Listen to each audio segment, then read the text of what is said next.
If someone is saying that he is not afraid of death, either he is telling a lie or he is Gorkha. जी हाँ, ये wording हमारे field marshal general Sam Manekshaw का था, जो कि Indian army के बहुत ही बड़े एक ब्रेव ऑफिसर थे। तो अगर आप भी उन्हीं की तरह इंडियन आर्मी में जाना चाहते हैं तो आपको कुछ चीज़ें फॉलो करनी होगी। आपको समझना होगा कि इंडियन आर्मी में जाने का रास्ता कौन कौन सा है। तो सबसे पहले यहाँ पर जो सबसे लोअर रैंक पर भर्ती होती है वो थी सिपाही की, है ना। जो दो तरीके से हम जा सकते हैं अंदर, अग्निवीर की स्कीम जो 10th या 12th वाले अप्लाई कर सकते हैं, और MES recruitment military engineering service, इसमें 10th वाले बच्चे अप्लाई कर सकते हैं। इसमें प्लस उनके पास ITI भी होना चाहिए। डिटेल में इन सभी को भी हम जानेंगे।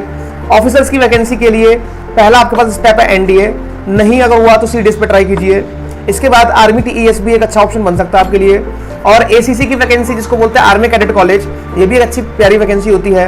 And the last one is NCC special entry. तो ये सभी जो एंट्री के तरीके हैं हम यहाँ पर डीपली डिस्कस करेंगे। पहले बात करते हैं सिपाही यानी JCO की। अब सिपाही यानी JCO मैंने क्यों बोला, सिपाही का ही प्रमोटेड रैंक होता है JCO, जिसको बोलते हैं JCO साहब जूनियर कमीशन ऑफिसर। तो कमीशन ऑफिसर होते हैं जिन्हें कमीशन रैंक मिलती है ना। यहाँ पर हम बात करेंगे जो सबसे पहले सिपाही की भर्ती होती है वो अग्निवीर से होती है। अभी हाँ, कुछ समय पहले ये परमानेंट जॉब थी, आप 15 साल 16.5 साल तक कर सकते हो ताकि आपकी पेंशन मिल सके। अभी हाल ही में अग्निवीर 4 साल की हो चुकी है, जैसा आप सभी को पता है। इसमें 75% बच्चों को रिटायरमेंट मिल जाएगा, यानी उनको दूसरी किसी BSF CRPF में जाने का मौका मिल सकता है, और 25% है उनको आगे प्रमोट कर दिया जाएगा, वो परमानेंट हो जाएंगे। ठीक है, बात करते हैं हम लोग अग्निवीर में जब जाते हैं तो किस पोस्ट पर हमारी भर्ती होती है। पहली एक पोस्ट है उसको बोलते हैं जनरल ड्यूटी, दूसरी पोस्ट है क्लर्क।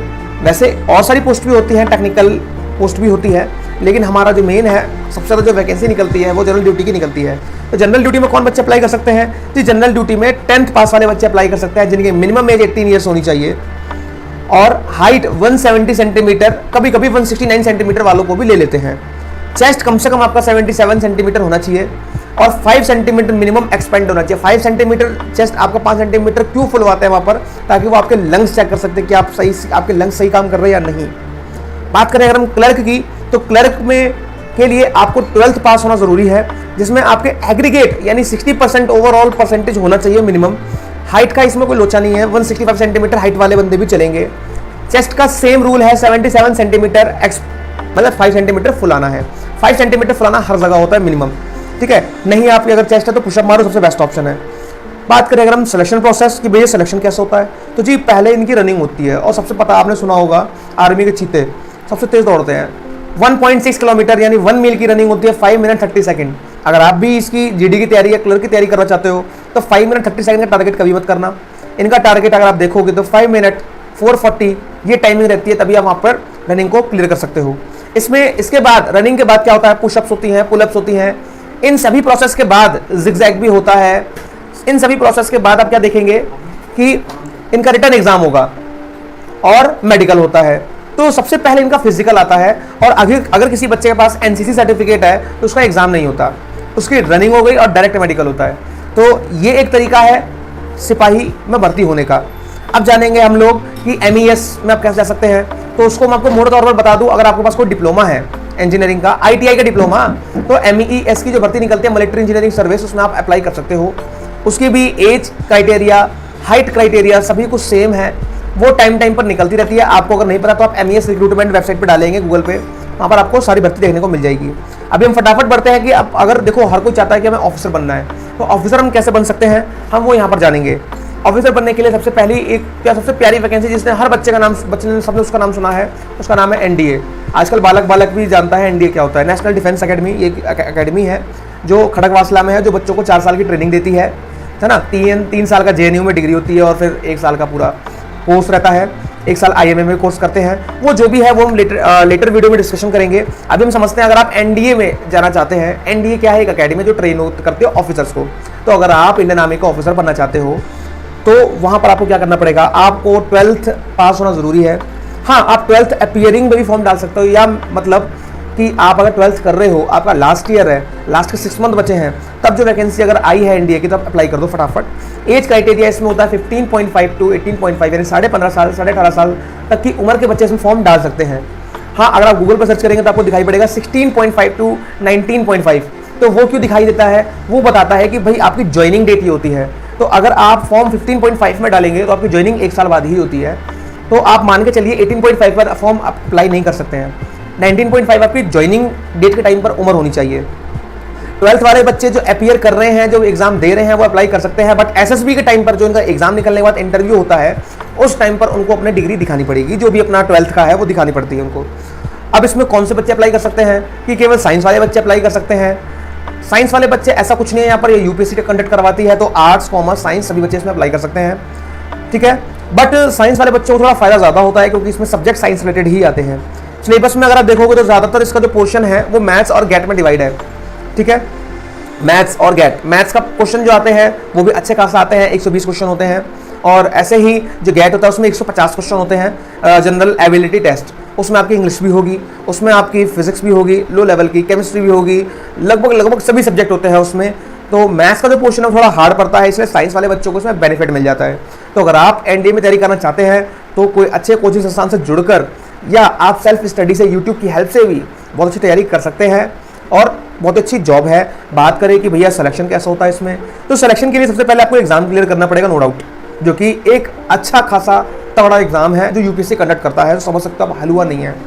देन इसके बाद आता है SSB interview, service selection board interview conduct कराती है आपका अलग अलग प्लेसेस पे, जैसे इलाहाबाद, बेंगलोर में हो गया, वहाँ पे आपको 5 डेज़ का इंटरव्यू के लिए बुलाया जाएगा आपको। तो 5 डेज़ का इंटरव्यू होता है, आपको ध्यान रखना पड़ेगा कि आपको इंग्लिश आनी चाहिए, क्योंकि जो इंग्लिश इनको अच्छी बोल लेते हैं और जिनका कॉन्फिडेंस अच्छा होता है उनका सिलेक्शन के चांसेस बहुत ज़्यादा बढ़ जाते हैं। इसके बाद वहीं पर अगर आप सेलेक्ट हो जाते हैं तो आपका मेडिकल होता है और फाइनल मेरिट निकलने के बाद यू कैन ज्वाइन एनडीए और आप एक ऑफिसर बन चुके हैं सर, आप लेफ्टिनेंट बन जाएंगे, जो कि एक बहुत बड़ी बात है। आगे देखें हम लोग कि सपोज अगर कोई बच्चा एनडीए की अपॉर्चुनिटी मिस कर गया है तब, तो आप सीडीएस के फॉर्म पे भी अप्लाई कर सकते हैं, जिसको बोलता है कंबाइंड डिफेंस सर्विस। इसमें कई सारी वैकेंसीज होती है, जैसे कि एनडीए में क्या होता है मैंने भी बताया, तो एनडीए में एयरफोर्स, आर्मी, नेवी तीनों में लोग जा सकते हैं, नेवल अकेडमी में भी जा सकते हैं, लेकिन अभी हम आर्मी की बात कर रहे हैं तो आर्मी का ही देखेंगे। ऐसे सीडीएस में भी कई सारी चीज़ें होती हैं, जैसे एक ओटीए होती है, एक आईएमए होती है, एक एएफए होती है। OTA air force officer training academy, AFA air force academy, IMA Indian military academy, तो आप इन सभी में जा सकते हैं। लेकिन अगर हमें आर्मी में स्पेशलाइज जाना हो, और जो वुमेन है वो किस में अप्लाई कर सकती है, तो वुमेन जो है वो ओटीए में अप्लाई कर सकती हैं, मैन एंड वुमेन दोनों उसमें अप्लाई कर सकते हैं। वो होती है ओटीए, ऑफिसर्स ट्रेनिंग अकेडमी। ये शॉर्ट सर्विस कमीशन की जॉब है, यानी 10 ईयर्स तक आप जॉब कर सकते हैं, फिर 3-3 साल का एक्सटेंशन कर सकते हैं 15 साल तक। इसके बाद आप इसमें एक्सटेंशन नहीं कर सकते हैं, आपकी शॉर्ट सर्विस कमीशन जॉब है, ये परमानेंट सर्विस कमीशन की जॉब नहीं है। आपको डाउट अगर है कि शॉर्ट सर्विस कमीशन या परमानेंट कमीशन क्या होता है, तो आप एक बार हमारी इस वीडियो को देख लीजिएगा, जिसकी लिंक आपको डिस्क्रिप्शन में मिल जाएगी। आप आपको बता चुके हैं वहाँ पर कि क्या होता है ये, ठीक है। अब इसमें कौन बच्चे अप्लाई कर सकते हैं? जो बच्चे ग्रेजुएशन कर चुके हैं या लास्ट सेमेस्टर में है ग्रेजुएशन के, वो बच्चे इसमें अप्लाई कर सकते हैं। मिनिमम एज कितनी है? 20 और मैक्सिमम 24 है। मेक श्योर 24 के बाद बच्चे अप्लाई नहीं कर सकते हैं। ओटीए में 24 तक अप्लाई कर सकते हैं, और जो आईएमए है इन सब में इससे भी कम एज के बच्चे अप्लाई कर सकते हैं, ज़्यादा बच्चे अप्लाई नहीं कर सकते हैं। सिलेबस क्या आता है ओटीए में, जो आर्मी के लिए होता है, वैसे आईएमए में भी आप आईएमए से भी आप आर्मी में जा सकते हो, लेकिन आईएमए में लेडीज अप्लाई नहीं कर सकती हैं। यहाँ पर हम मैन एंड वुमेन दोनों के लिए बता रहे हैं, तो हम ओटीए की बात करते हैं। ओटीए में इंग्लिश और जीएस ही आता है, मैथ्स नहीं आता। अगर बात करें हम आईएमए की, तो आईएमए में इंग्लिश, मैथ्स, जीएस तीनों आता है, बस मैथ्स ऐड हो जाता है बस। तो ओटीए के लिए आप अप्लाई कर दीजिए फटाफट और इस एग्जाम को क्लियर करके सिलेक्शन ले लीजिए। सिलेक्शन प्रोसेस क्या है इसका? पहले सर इसका एग्जाम होगा, देन इसका interview, and after that medical, and you will be an officer. देखो एक और वैकेंसी आती है टीईएस की। टीईएस क्या होता है? टेक्निकल एंट्री स्कीम, जो कि 10+2 लेवल की वैकेंसी है। पहले ये वैकेंसी हमारे 12th के परसेंटेज के बेसिस पर आती थी। अब क्या हुआ कि 12th में कितने परसेंट है वो भी बहुत मैटर करता है, और आपने जेईई मेंस का एग्जाम दिया हो वो भी इस पर बहुत मैटर करता है। उसका स्कोरिंग जो होता है वो भी यहाँ पर हम देखते हैं, ठीक है। तो आपकी मिनिमम क्या क्वालिफिकेशन होनी चाहिए? 12th पास आपकी होनी चाहिए मिनिमम। 12th अपीयरिंग वाले बच्चे बिल्कुल अप्लाई नहीं कर सकते इसमें। 12th पास बच्चे मिनिमम 60% होनी चाहिए पीसीएम में। पीसीबी वाले बच्चे अप्लाई नहीं कर सकते, सॉरी फॉर दैट, क्योंकि टेक्निकल एंट्री स्कीम है, तो यू आर नॉट एलिजिबल। आप कम से कम जेईई मेंस में एक बार अपीयर जरूर हुए हों। आपकी एज मिनिमम 15.5 से 18.5 तक की होनी चाहिए, और ज़्यादातर कॉल लेटर जो आता है, ठीक है, 60% वाले बच्चे अप्लाई तो कर देते हैं इसमें, लेकिन उनका एसएसबी के लिए कॉल लेटर नहीं आता। कॉल लेटर आता है जिनकी 85% है या उससे ऊपर है, उन्हीं का कॉल लेटर आता है। तो मेक श्योर अगर आपकी परसेंटेज 85% से ऊपर है तो आपका कॉल लेटर आएगा। और सबसे अच्छी बात इसमें क्या है इस वैकेंसी की, कि इसमें कोई भी एग्जाम नहीं होता, डायरेक्ट इंटरव्यू। अगर आपने इंटरव्यू क्रॉस कर दिया तो आपका इसके बाद medical and you are an officer. तो सबसे अच्छी बात तो ये है, लेकिन इसके लिए आपको एसएसबी इंटरव्यू के लिए बहुत ज़्यादा अच्छी तैयारी करनी पड़ेगी, क्योंकि इसमें जो रिजेक्शन के रेट है वो बहुत ज़्यादा है। 300 स्टूडेंट में से स्क्रीनिंग डे यानी फर्स्ट डे ऑफ इंटरव्यू में केवल 20 या 19 बच्चे ही रह जाते हैं, और लास्ट डे कॉन्फ्रेंस में 1 या 2 बच्चा रह जाता है 300 में से। तो ये एक सेंटर की बात है, ऐसे कितने सेंटरों में इंटरव्यू होता है, कितने दिन तक इंटरव्यू होता है, तो थोड़ा हार्ड है, थोड़ा नहीं बहुत ज़्यादा हार्ड है, मेहनत आपको उससे भी हार्ड करनी पड़ेगी। अच्छा, एक और वैकेंसी आती है एसीसी की।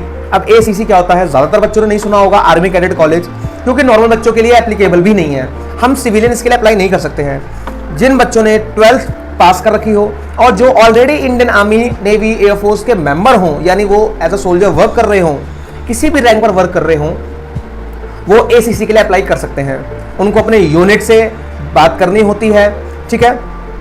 तो जो बच्चे regular army, navy, air force join कर रखे हैं और वो इंडियन आर्मी में कमीशन ऑफिसर बनना चाहते हैं, वो एसीसी यानी आर्मी कैडेट कॉलेज के लिए अप्लाई कर सकते हैं। इसकी मिनिमम एज होती है 22 to 27 ईयर्स। अगर आप 20 से 27 साल के हैं तो आप इसमें अप्लाई कर सकते हैं। सेम चीज़ इसमें भी कि आपका रिटन एग्जाम होगा, जो कि एसीसी का होता है, बहुत ज़्यादा हार्ड एग्जाम नहीं होता इसका।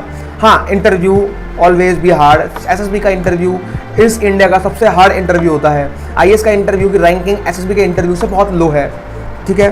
तो एसएसबी का इंटरव्यू आप क्लियर कीजिए, इसके बाद देन अगेन मेडिकल। अगर आप सोल्जर हैं तो आप ऑलरेडी मेडिकल फिट हैं और इसमें अप्लाई कर सकते हैं। काफ़ी अच्छी चीज़ है। 3 साल की एसीसी कॉलेज में इसकी ट्रेनिंग होती है और 1 ईयर की आईएमए में ट्रेनिंग होती है, ठीक है। और ट्रेनिंग के टाइम पर आपको 74,000 सैलरी भी मिलती चलती रहती है। बात करें अगर हम लास्ट अपनी ऑफिसर रैंक में एंट्री लेने के लिए जो वैकेंसी है उसको बोलते हैं NCC special entry. NCC special entry, आपको पता है एनसीसी क्या होता है, नेशनल कैडेट कॉर्प्स। तो एनसीसी की तरफ से एक स्पेशल वैकेंसी निकलती है, वो इंडियन आर्मी की वैकेंसी है। उसमें क्या होता है, जिन बच्चों की एनसीसी सर्टिफिकेट उनके पास अवेलेबल है उनको कुछ फायदा दिया जाता है। देखो, आपके पास अगर बैचलर डिग्री है 50% की, तो आप सीडीएस के लिए अप्लाई कर सकते हो, आपको उसमें एग्जाम देना होगा। इसमें अगर आपके पास एससी सर्टिफिकेट है एनसीसी का और आपकी डिग्री भी हो रखी है 50% से, मिनिमम 50% से मांगते हैं, और या आपने क्या कर रखा हो, सी सर्टिफिकेट ले रखा हो एनसीसी का।